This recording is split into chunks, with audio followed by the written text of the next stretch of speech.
Good morning, beautiful people. And welcome back to our first show.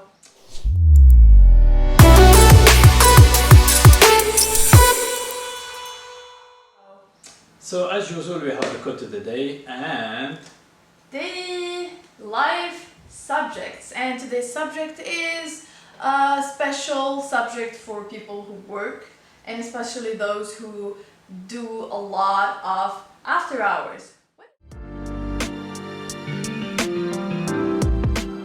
What do you think about that? Should we say no to after hours? Should we take them? Is it a problem? Is it not? Especially now that in quarantine we are working at home, so you find yourself working extra hours which are not let's say credited. Actually, you're not paid for it because nobody's keeping track, but you find yourself working at home after extra hours longer than you used to do. So is it a problem? Don't you find it a problem? What do you think about that? no, to be honest, I have very narrow-minded opinion on this. Is because we are a qualified person, so technically we are not paid by the hour, although it is true. We are Technically paid. we are. We are, but the idea here is we are not paid by the hour. We are paid by Results, I would say. No, Yeah. we are not. It's not about being objective, paid. like They we have- hired us for results, actually. Right. Yeah. So if the tasks demand to have extra 2-3 hours, do the task. It depends how you see your career. If you put yourself and you want to involve in your career, either in the same company or in another company or for yourself, you need to do the extra hours because that extra hours give you a heads up on others. That extra hours can give you the opportunity to learn new things. That extra hours give you the opportunity to know the more use cases. That extra hour get you involved in any problem. So that extra hours every time give you after a while a heads up that nobody can compete with you. So for me it's essential to do the work, essential to work more than others, it's essential to ask more than the others.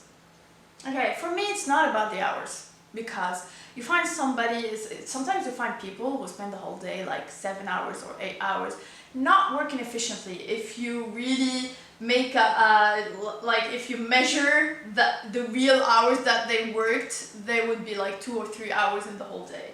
So it's not about showing off that I worked for the whole day or that I did extra hours. It's not about showing off or just.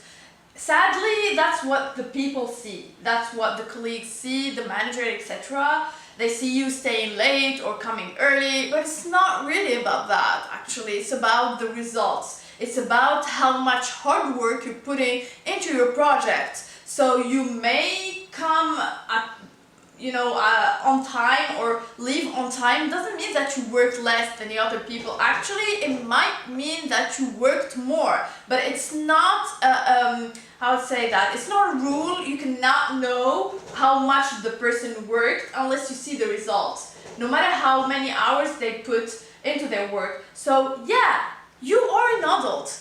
You know what is good for you, and if you want to invest in your career, if you want to get better, if you want to evolve rapidly, then you should be the only one responsible for your time and for your planning. So if you want to evolve and really go high in your career, you should invest time and energy and everything in your work. Doing extra hours, working at home. There are people who work only the hours or less in the office and then go back and work extra hours at home because they're interested and they were intrigued by something, so they put more hours into it at night or early in the morning. So I think it should not be a competition and it should not be something that we show off. We did like 7 hours or 8 hours or 12 hours, or I stayed up late at work. I stayed around midnight. It's not about that. It's about how far did you progress in your work, I would say. But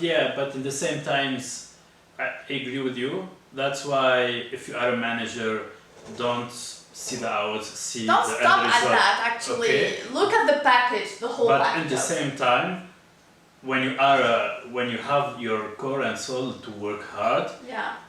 you work hard, but also you work efficiently. So you do both. If you want to, if it depends. If you want to progress in your career, not use the excuse I want to work more productive and forget that. And do less hours. It's not about that. No, it's not about doing less hours but more efficiently. Or you know what?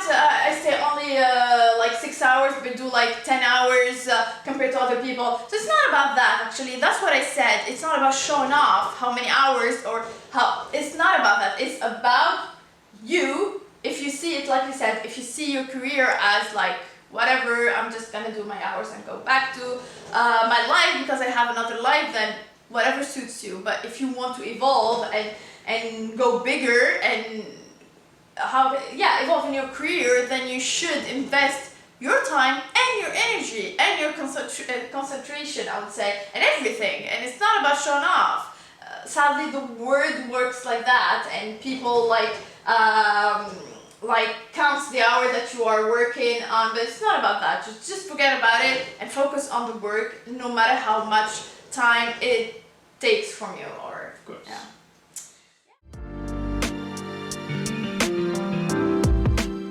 Yeah. Moving on to the next section where we read inspirational quotes to inspire each other. And today's quote is start by doing what necessary, then what possible, and suddenly you are doing the impossible.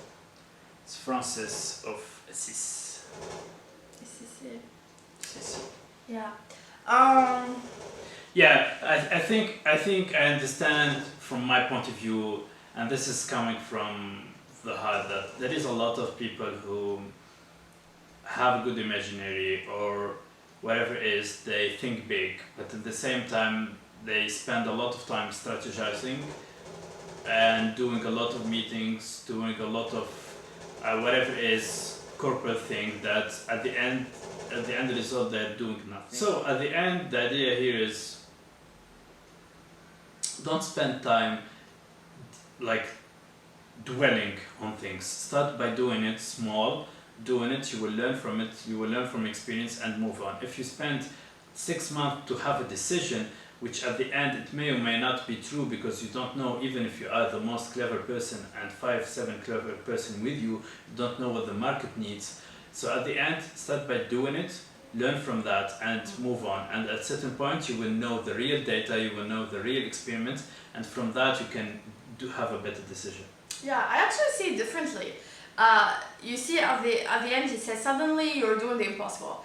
It means that sometimes we say it's impossible to do this and it's impossible to achieve this. You know, it's so hard and like it is so hard that it becomes impossible, but nothing is impossible. So if you want to do something that is impossible, you start by doing what is possible. Yeah, from it.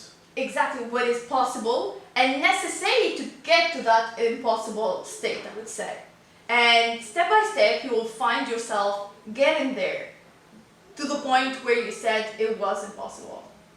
Nice. Yeah. Nice. What do you think, you guys? Is there something that is impossible to achieve? I heard a lot of people actually making the impossible possible. So how did they do it? Comment below. And guys, thank you very much. See you next time. Bye.